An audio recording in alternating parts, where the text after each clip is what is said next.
Les études sont formelles. Dès les premiers pas dans le système éducatif, filles et garçons empruntent des trajectoires différentes, souvent dictées par des stéréotypes et des attentes sociales.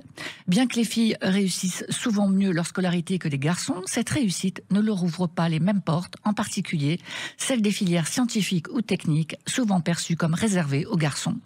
Ces idées reçues freinent les ambitions des filles qui, même lorsqu'elles excellent, sous-estiment souvent leurs compétences et s'autocensurent.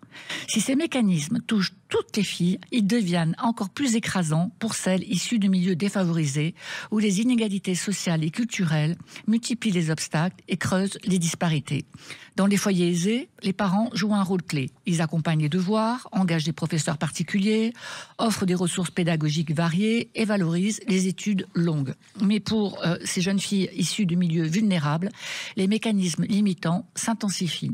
En 2018, selon le programme international pour le suivi des acquis des élèves, l'écart de score entre les élèves les plus aisés et les plus précaires atteignait 107 points en France, une des plus fortes disparités éducatives en Europe.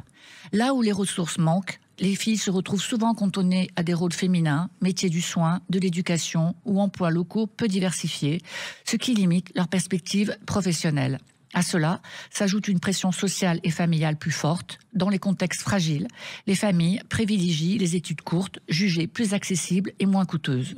Souvent éloignés du monde académique, les parents disposent rarement des informations nécessaires pour encourager les filles à envisager des parcours plus diversifiés. Et cela se reflète évidemment dans les choix d'orientation. Seulement 8% de filles de milieux modestes optent pour des spécialités scientifiques au lycée, contre 21% des garçons du même milieu. Et sur le plan académique, les filles, peu exposées aux concours ou aux classes préparatoires, s'autocensurent face à des filières perçues comme réservées à une élite sociale.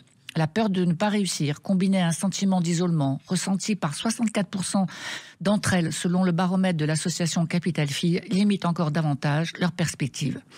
Mais ce qui est frappant, c'est que quels que soient les milieux sociaux, dès la sortie du collège, la motivation des filles chute et devient nettement inférieure à celle des garçons.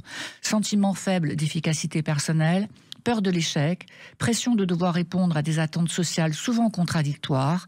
Il est grand temps de redonner confiance aux filles, quel que soit leur milieu ou leurs origines, de considérer la mise en œuvre de soutien pluridimensionnel pour leur permettre d'explorer pleinement leurs talents et d'accéder en toute liberté à toutes les opportunités.